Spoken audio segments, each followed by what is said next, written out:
ಓಂ ಶಾಂತಿ. ಇಂದಿನ ದಿನಾಂಕ 29/10/2023.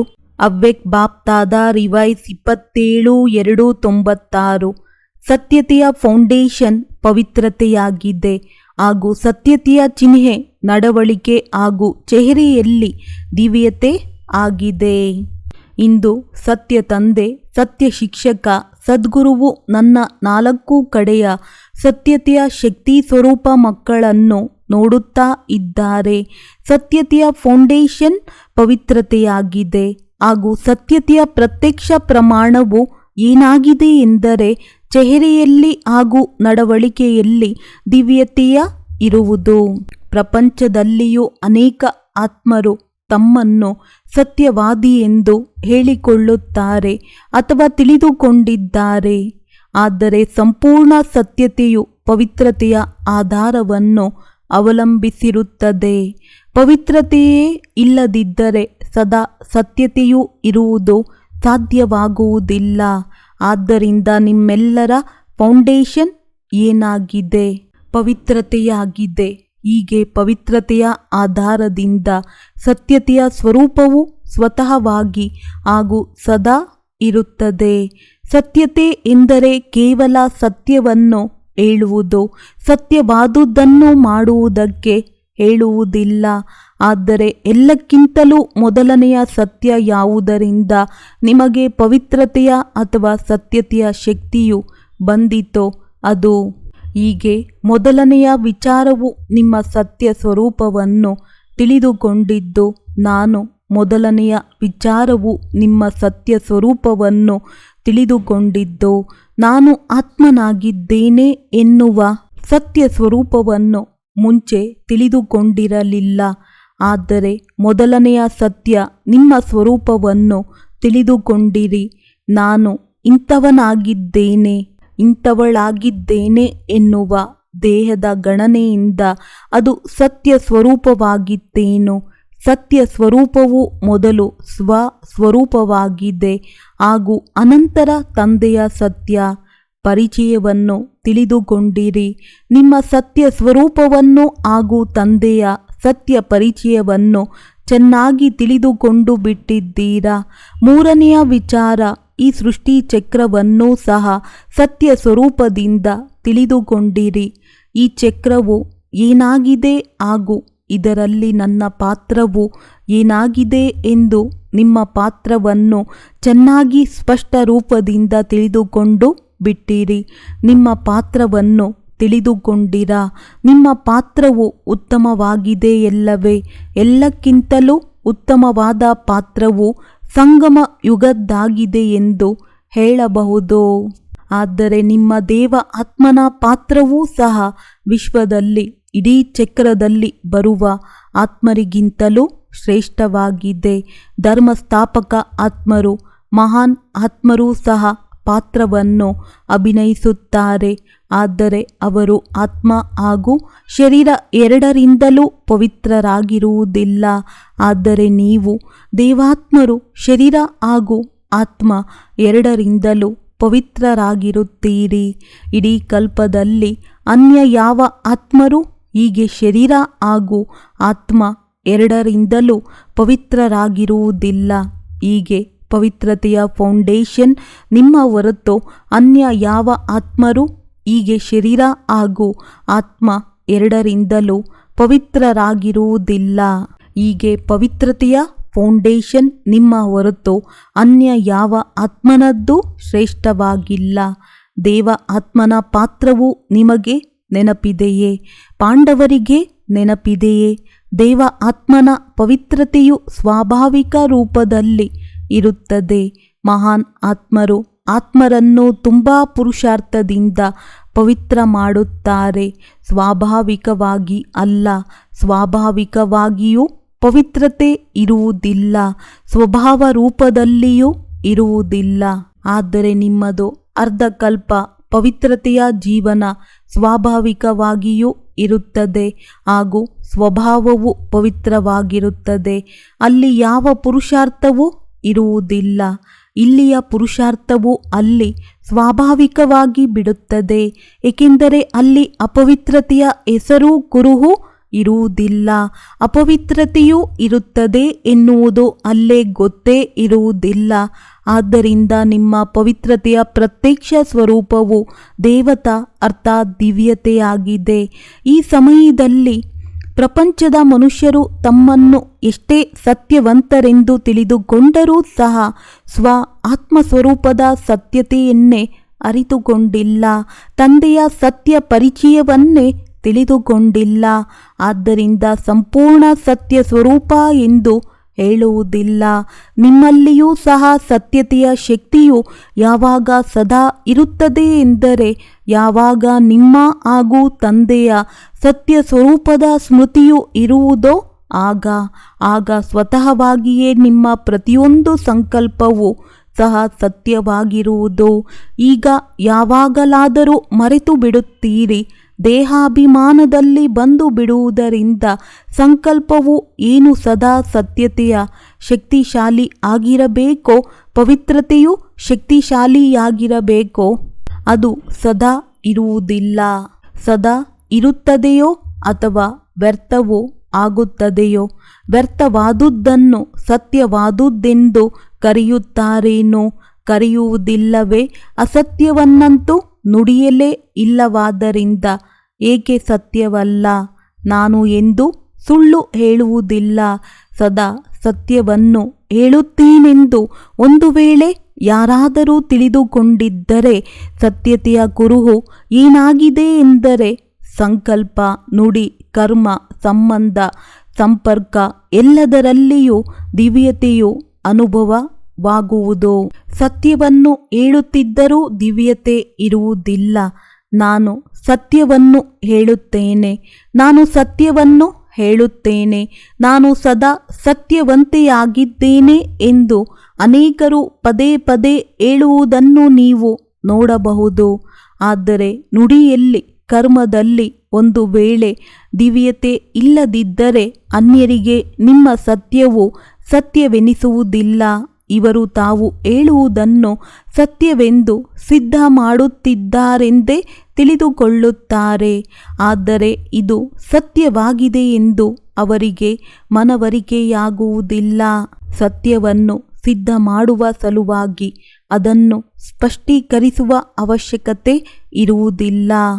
ಒಂದು ವೇಳೆ ನಿಮ್ಮ ಸತ್ಯವನ್ನು ಹಠದಿಂದ ಸಿದ್ಧ ಮಾಡಿದರೆ ಆ ದಿವ್ಯತೆಯು ಗೋಚರವಾಗುವುದಿಲ್ಲ, ಸಾಧಾರಣತೆಯೂ ಕಂಡುಬರುತ್ತದೆ.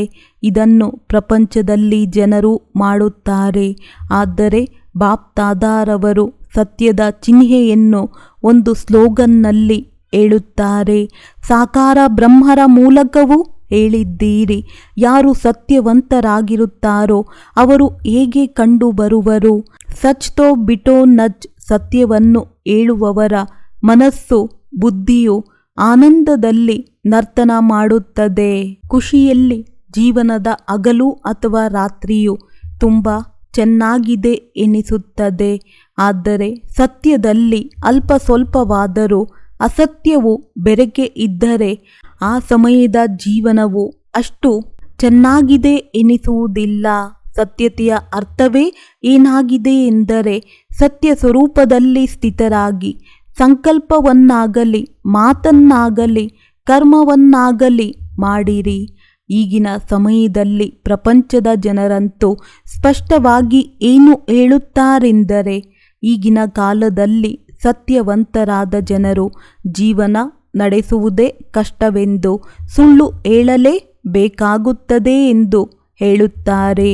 ಆದರೆ ಹಲವರು ಸಮಯದಲ್ಲಿ, ಹಲವು ಪರಿಸ್ಥಿತಿಗಳಲ್ಲಿ ಬ್ರಾಹ್ಮಣ ಆತ್ಮರೂ ಸಹ ಬಾಯಿಯಿಂದ ಹೇಳುವುದಿಲ್ಲ. ಆದರೆ ಆಂತರ್ಯದಲ್ಲಿ ಏನು ತಿಳಿದುಕೊಳ್ಳುತ್ತಾರೆಂದರೆ ಅದನ್ನು ಒಮ್ಮೊಮ್ಮೆ ಅಸತ್ಯವೆಂದು ಹೇಳುವುದಿಲ್ಲ.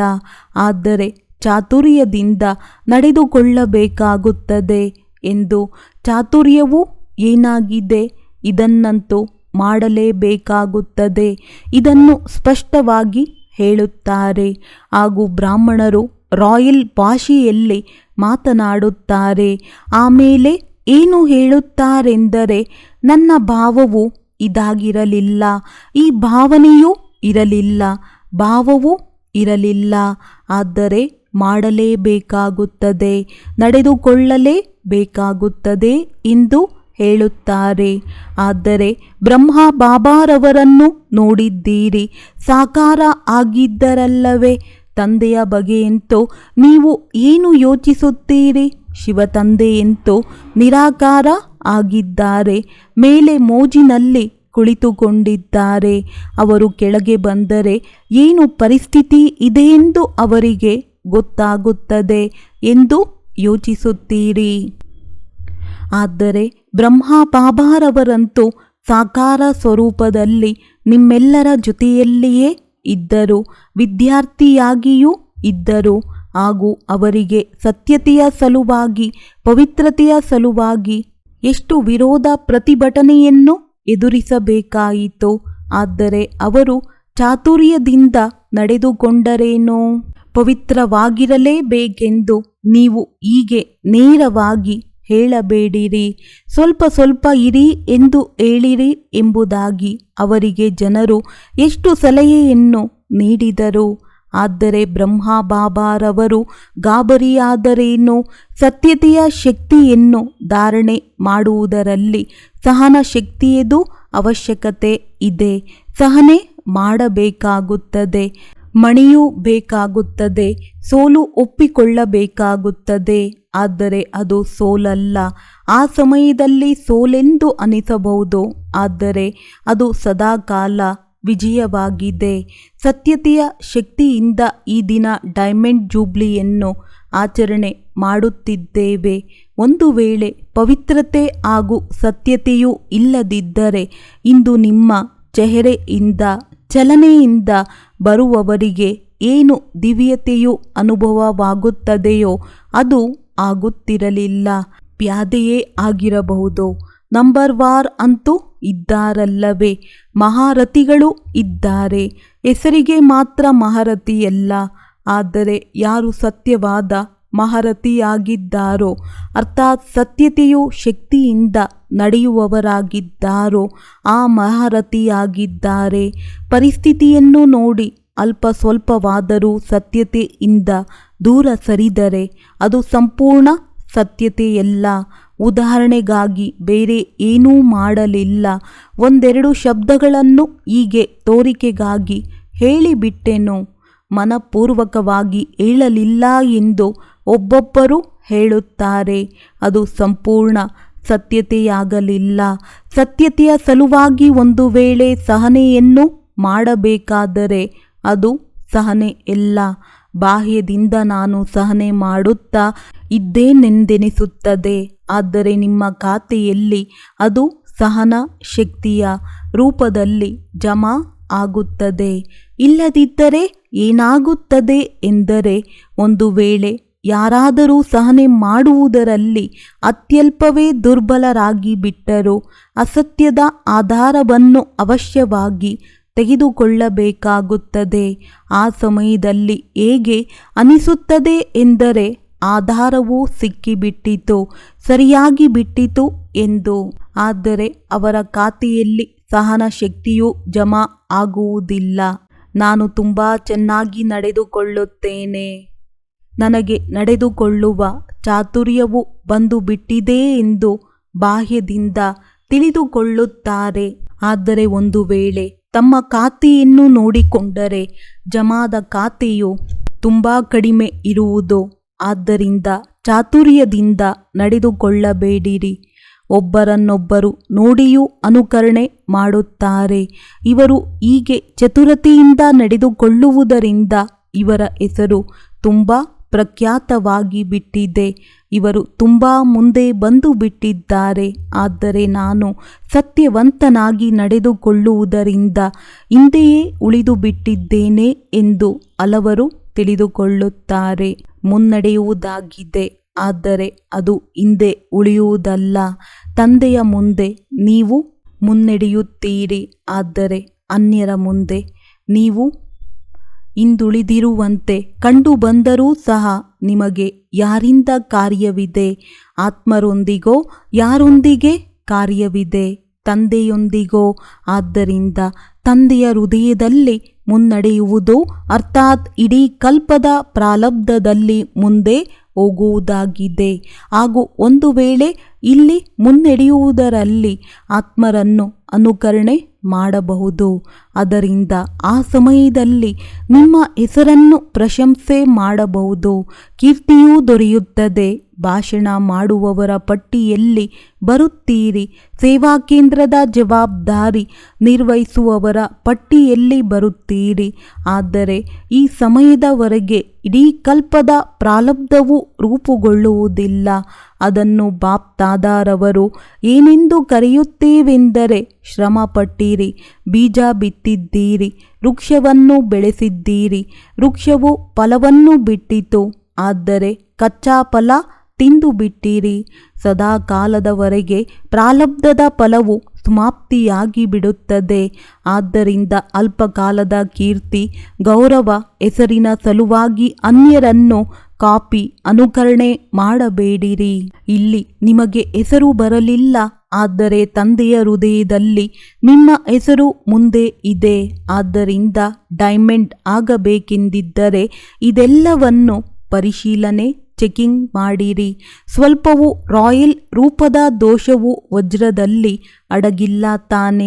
ಹೀಗೆ ಸತ್ಯತೆಯ ಶಕ್ತಿಯಿಂದ ದಿವ್ಯತೆಯನ್ನು ಧಾರಣೆ ಮಾಡಿದ್ದೀರಿ. ಏನಾದರೂ ಸಹನೆ ಮಾಡಬೇಕಾಗಿ ಬಂದರೆ ಗಾಬರಿಯಾಗಬೇಡಿರಿ. ಸತ್ಯವು ಸಮಯಾನುಸಾರವಾಗಿ ಸ್ವಯಂ ಸಿದ್ಧವಾಗುವುದು. ಸತ್ಯದ ನಾವೆಯು ಅಲುಗಾಡುತ್ತದೆ, ಆದರೆ ಮುಳುಗುವುದಿಲ್ಲ ಎಂದು ಹೇಳಿಯೂ ಹೇಳುತ್ತೀರಲ್ಲವೇ. ಆದ್ದರಿಂದ ದೋಣಿಯನ್ನು ಪಾರು ಮಾಡಿ ದಡ ಮುಟ್ಟಿಸುವಿರಲ್ಲವೇ. ನಿರ್ಭಯರಾಗಿರಿ. ಒಂದು ವೇಳೆ ಯಾವಾಗಲಾದರೂ ಪರಿಸ್ಥಿತಿ ಸಮಸ್ಯೆಯನ್ನು ಎದುರಿಸಬೇಕಾಗಿ ಬಂದರೆ ಬ್ರಹ್ಮ ಬಾಬಾರವರ ಜೀವನವನ್ನು ಮುಂದೆ ಇಟ್ಟುಕೊಳ್ಳಿರಿ.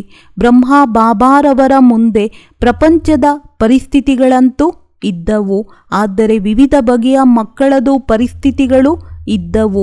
ಆದರೆ ಸಂಘಟನೆಯಲ್ಲಿ ಇರುತ್ತಾ ಜವಾಬ್ದಾರಿಯೂ ಇದ್ದರೂ ಸತ್ಯತೆಯ ಶಕ್ತಿಯಿಂದ ವಿಜಯಶಾಲಿಯಾಗಿ ಬಿಟ್ಟರು. ಮಕ್ಕಳ ತುಂಟಾಟವನ್ನು ಬ್ರಹ್ಮ ಬಾಬಾರವರು ನೋಡಲಿಲ್ಲವೇನೋ. ಬ್ರಹ್ಮ ಬಾಬಾರವರ ಮುಂದೆಯೂ ವಿವಿಧ ಸಂಸ್ಕಾರಗಳುಳ್ಳ ಆತ್ಮರು ಇದ್ದರು. ಆದರೆ ಇಷ್ಟೊಂದೆಲ್ಲ ಪರಿಸ್ಥಿತಿಗಳು ಇದ್ದರೂ ಸತ್ಯತೆಯ ಸ್ವಸ್ಥಿತಿಯು ಸಂಪೂರ್ಣ ಮಾಡಿಬಿಟ್ಟಿತು. ನೀವೆಲ್ಲರೂ ಏನಾಗಬೇಕಾಗಿದೆ? ಚತುರತೆಯಂತೂ ಇಲ್ಲ ತಾನೆ. ಮಕ್ಕಳು ತುಂಬ ಚೆನ್ನಾಗಿ ವರ್ಣನೆ ಮಾಡುತ್ತಾರೆ, ನಾನು ಏನೂ ಮಾಡಲಿಲ್ಲ, ಸ್ವಲ್ಪ ಚತುರತೆಯಿಂದ ನಡೆದುಕೊಳ್ಳಲೇಬೇಕಾಗುತ್ತದೆ ಎಂದು ಹೇಳುತ್ತಾರೆ. ಆದರೆ ಎಲ್ಲಿಯವರೆಗೆ? ಆದ್ದರಿಂದ ಸಹನಶಕ್ತಿಯನ್ನು ಧಾರಣೆ ಮಾಡಿ ಅಸತ್ಯವನ್ನು ಎದುರಿಸಿ ಹೋರಾಡಿರಿ. ಪ್ರಭಾವದಲ್ಲಿ ಬಂದು ಬಿಡಬೇಡಿರಿ. ಅನೇಕರು ಏನು ತಿಳಿದುಕೊಂಡಿದ್ದಾರೆಂದರೆ, ನಾವು ಮಹಾರಥಿಗಳಲ್ಲಿಯೂ ಹೀಗೆ ನೋಡಿದ್ದೇವಲ್ಲವೇ. ಅನುಕರಣೆಯಂತೂ ಮಹಾರಥಿಗಳನ್ನು ಮಾಡಬೇಕಲ್ಲವೇ ಎಂದು ಭಾವಿಸುತ್ತಾರೆ. ಈಗಂತೂ ಬ್ರಹ್ಮ ಬಾಬಾರವರು ಎದುರಿನಲ್ಲಿ ಇಲ್ಲ, ಮಹಾರಥಿಗಳು ಎದುರಿನಲ್ಲಿ ಇರುವುದರಿಂದ ಅವರನ್ನು ಅನುಕರಣೆ ಮಾಡಿದೆನು ಎಂದು ಹೇಳುತ್ತಾರೆ.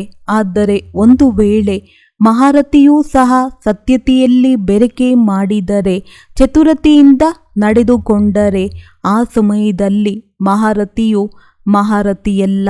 ಆ ಸಮಯದಲ್ಲಿ ಗ್ರಹಚಾರದಲ್ಲಿ ಇರುತ್ತಾರೆಯೇ ಹೊರತು ಮಹಾರಥಿ ಆಗಿರುವುದಿಲ್ಲ. ಆದ್ದರಿಂದ ತಂದೆಯು ಯಾವ ಸ್ಲೋಗನ್ ಕೊಟ್ಟಿದ್ದೇನೆ, ಫಾಲೋ ಫಾದರ್, ತಂದೆಯನ್ನು ಅನುಕರಣೆ ಮಾಡಿರಿ ಎಂದೋ, ಅಥವಾ ಫಾಲೋ ಸಿಸ್ಟರ್ ಬ್ರದರ್, ಸೋದರಿ ಸೋದರನನ್ನು ಅನುಕರಣೆ ಮಾಡಿರಿ ಎಂದು ಸ್ಲೋಗನ್ ಕೊಡಲ್ಪಟ್ಟಿದೆಯೋ. ಆದ್ದರಿಂದ ಸಾಕಾರ ಕರ್ಮದಲ್ಲಿ ಬ್ರಹ್ಮ ಬಾಬಾರವರನ್ನು ಮುಂದೆ ಇಟ್ಟುಕೊಳ್ಳಿರಿ, ಅನುಕರಣೆ ಮಾಡಿರಿ. ಒಳ್ಳೊಳ್ಳೆಯ ಮಕ್ಕಳು ಇದ್ದಾರೆ, ಆದರೆ ಅವರೂ ಸಹ ತಂದೆಯನ್ನು ಅನುಕರಣೆ ಮಾಡುತ್ತಾರೆ. ಹಾಗಾದರೆ ನೀವು ಏನು ಮಾಡಬೇಕಾಗಿದೆ?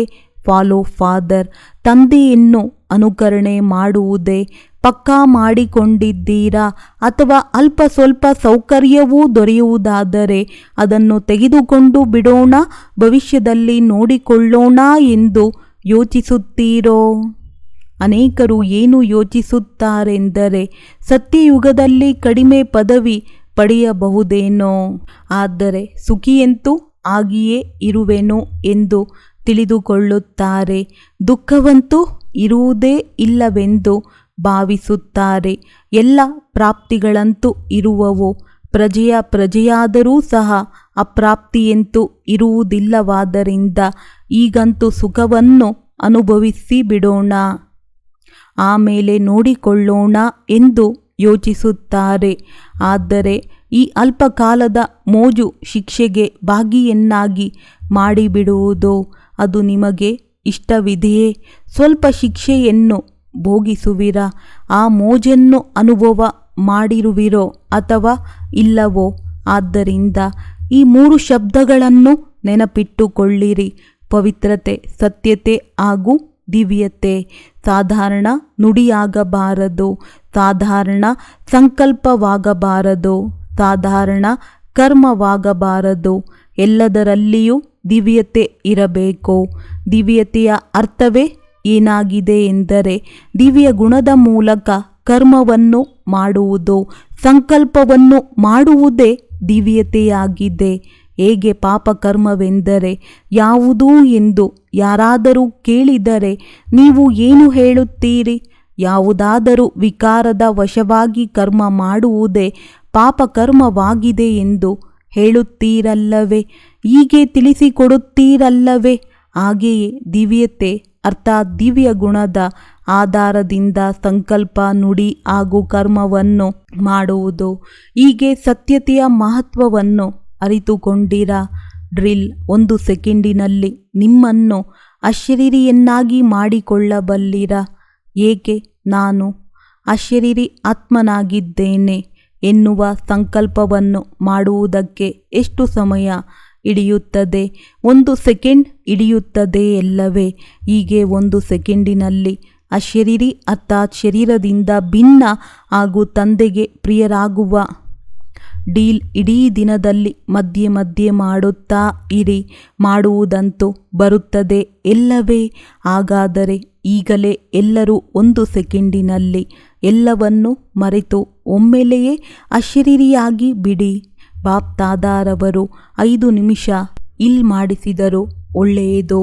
4 ಕಡೆಯ ಸರ್ವ ಪವಿತ್ರತೆಯ ಫೌಂಡೇಶನ್ ಅನ್ನು ಸದಾ ಸುಭದ್ರವಾಗಿ ಇಟ್ಟುಕೊಂಡಿರುವ ಸದಾ ಸತ್ಯತೆಯ ಶಕ್ತಿಯಿಂದ ವಿಶ್ವದಲ್ಲಿಯೂ ಸತ್ಯಯುಗ ಅರ್ಥಾತ್ ಸತ್ಯತೆಯ ಶಕ್ತಿಯ ವೈಬ್ರೇಷನ್ ಪ್ರಕಂಪನಗಳನ್ನು ಪ್ರಸಾರ ಮಾಡುವ, ಸದಾ ಪ್ರತಿಯೊಂದು ಸಮಯದಲ್ಲಿಯೂ ಮನ, ವಚನ, ಕರ್ಮ ಇವು 3ರಲ್ಲಿಯೂ ದಿವ್ಯತೆಯನ್ನು ಧಾರಣೆ ಮಾಡುವ, ಸದಾ ಫಾಲೋ ಫಾದರ್ ತಂದೆಯನ್ನು ಅನುಕರಣೆ ಮಾಡುವ ಸ್ವಾಭಾವಿಕ ಅಭ್ಯಾಸವಿರುವ ಆತ್ಮರಿಗೆ ಬಾಪ್ ದಾದಾರವರ ನೆನಪು, ಪ್ರೀತಿ ಹಾಗೂ ನಮಸ್ತೆ.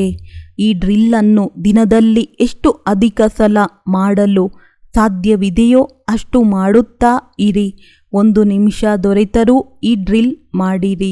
3 ನಿಮಿಷ 2 ನಿಮಿಷದ ಬಿಡುವು ಇಲ್ಲದಿದ್ದರೂ 1 ನಿಮಿಷ 2 ನಿಮಿಷದ ಬಿಡುವು ಇಲ್ಲದಿದ್ದರೂ 1 ನಿಮಿಷ ಅರ್ಧ ನಿಮಿಷವಾದರೂ ಈ ಅಭ್ಯಾಸ ಮಾಡುವುದರಿಂದ ಅಂತ್ಯ ಸಮಯದಲ್ಲಿ ಅಶರೀರಿಯಾಗುವುದರಲ್ಲಿ ತುಂಬ ನೆರವು ದೊರೆಯುವುದು. ಆಗಬಲ್ಲಿರಾ?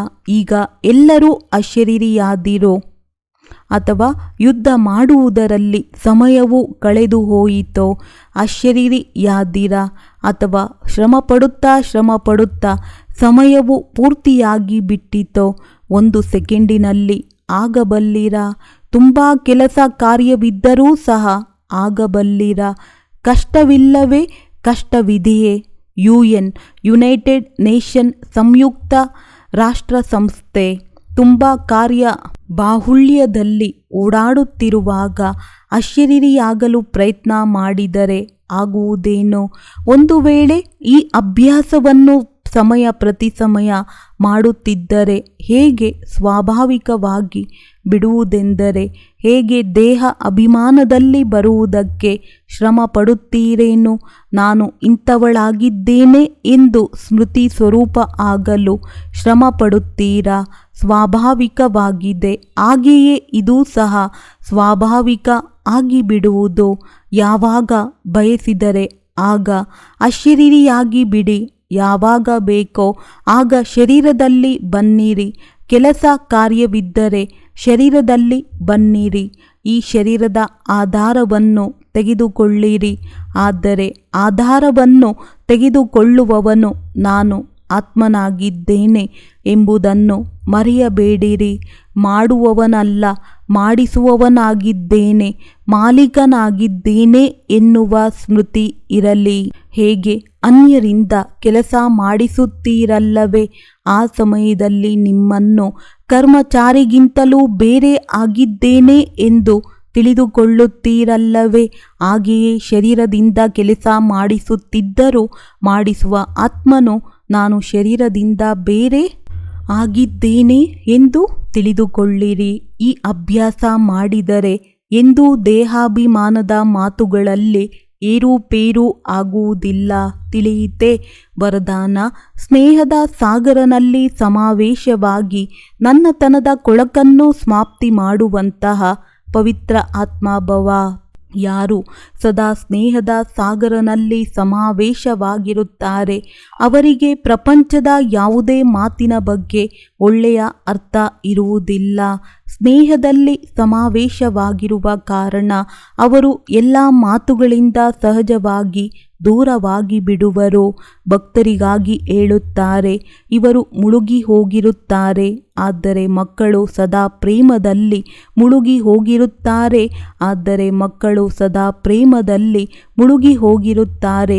ಅವರಿಗೆ ಪ್ರಪಂಚದ ಬಗ್ಗೆ ಸ್ಮೃತಿ ಇರುವುದಿಲ್ಲ. ನನ್ನದು ನನ್ನನು ಎನ್ನುವುದೆಲ್ಲ ಸಮಾಪ್ತಿ. ನಾನು ನಾನು ಎನ್ನುವ ಅನೇಕ ನಾನುಗಳು ಕೊಳಕು ಮಾಡಿಬಿಡುವುದು. ಒಂದು ತಂದೆ ನನ್ನವರು ಎಂದಾಗ ಕೊಳಕುತನ ಸಮಾಪ್ತಿಯಾಗಿ ಬಿಡುವುದು ಮತ್ತು ಆತ್ಮ ಪವಿತ್ರವಾಗಿ ಬಿಡುವುದು. ಸ್ಲೋಗನ್: ಬುದ್ಧಿಯಲ್ಲಿ ಜ್ಞಾನರತ್ನಗಳನ್ನು ಗ್ರಹಣ ಮಾಡುವುದು ಮತ್ತು ಮಾಡಿಸುವುದೇ ಹೋಲಿ ಅಂಶವಾಗುವುದಾಗಿದೆ.